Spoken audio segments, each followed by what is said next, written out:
Welcome to this tutorial about evaluating websites. In the Moodle under Technology 11, there are a couple of links I have put in that will help you evaluate websites.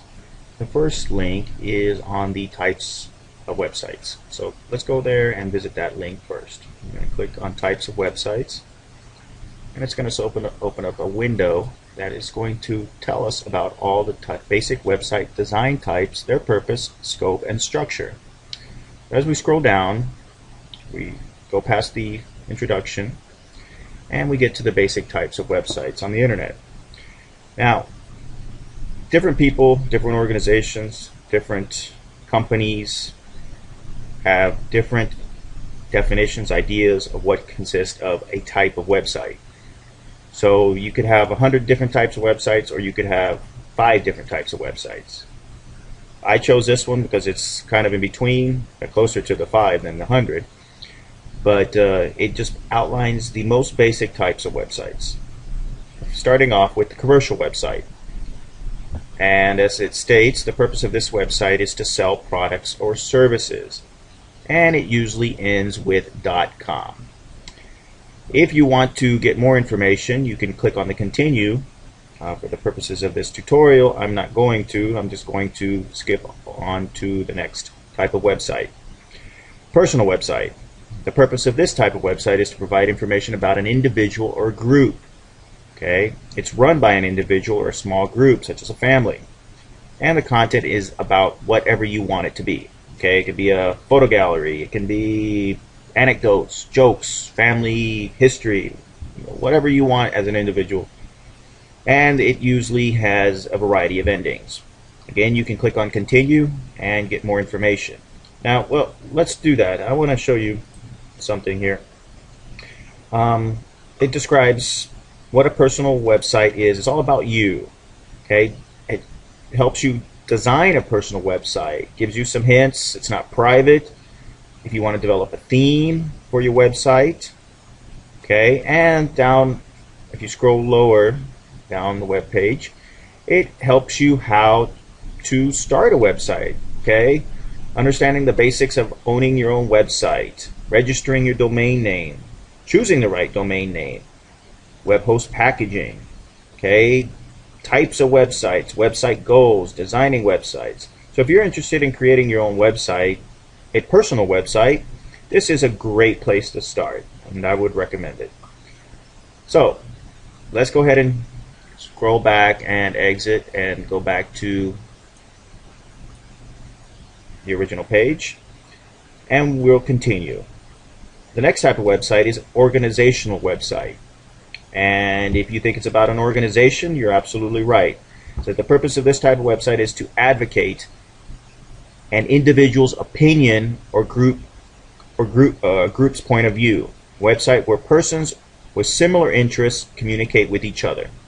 Okay, the internet address is often ending in .org. As we move along, we come to educational websites.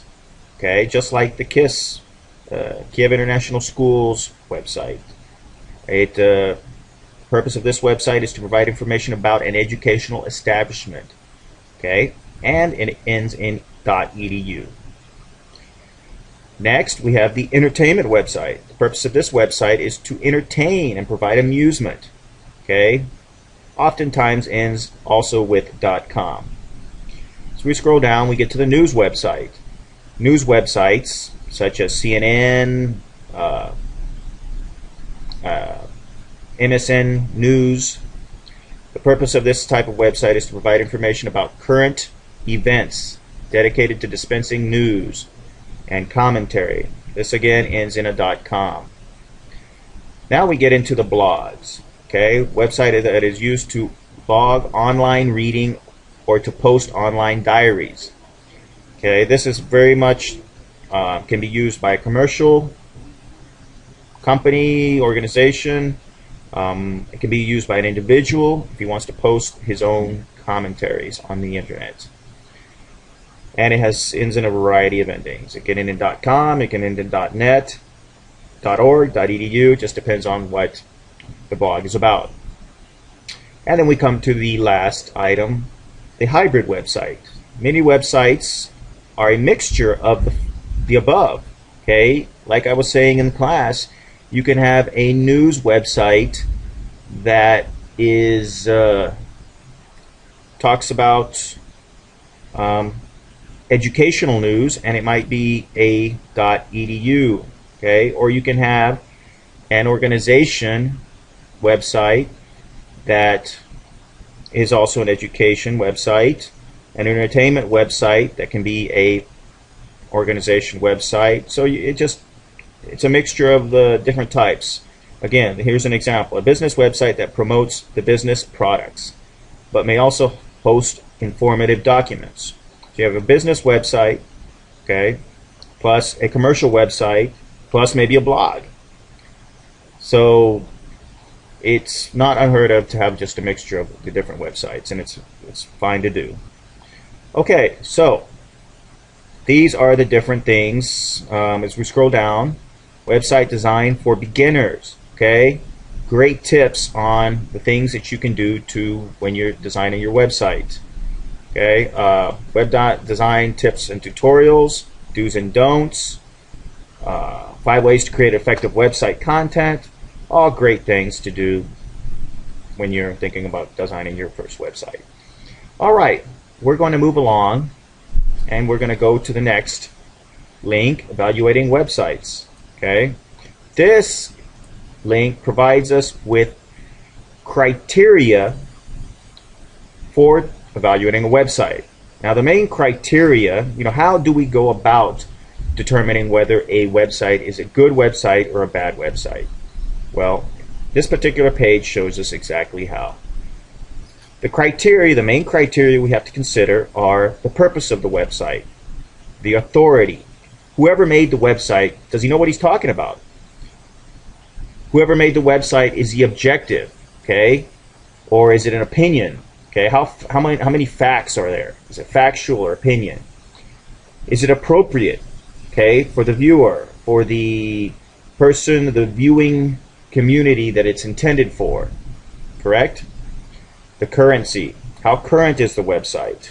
Okay, like I was saying in class, if you have a website from 1985, then it's going to be pretty amazing, since in 1985 the World Wide Web wasn't born yet.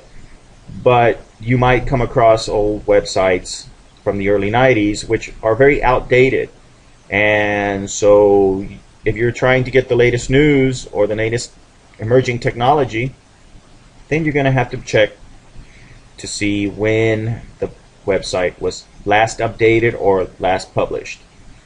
Responsibility. How responsible is the individual? Okay. Moving along, we have clarity.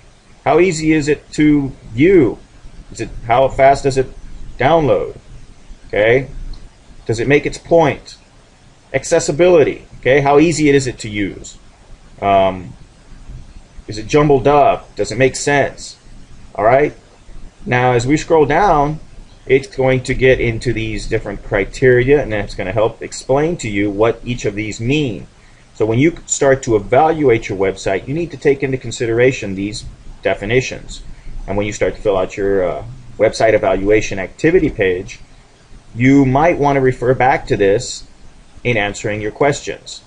Okay? So as we scroll down, we come to purpose. Okay, what is the purpose of the site? Is it a commercial, informative, educational, entertaining, persuasive, personal, institutional, or hoax? Okay? The suffixes or the extensions help you determine what kind of website it is. Okay? A .gov would obviously be a government website.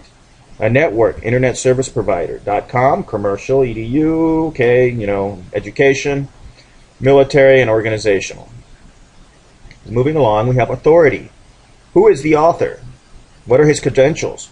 Does he know what he's talking about? Does he have a sufficient authority to speak on the subject? Is there a way to reach him? Okay, it's important that if the person is available, if there's an email contact or some contact page, then the chances are that he's probably a good authority on the subject. It's when you can't get a hold of the person that you start to wonder why not.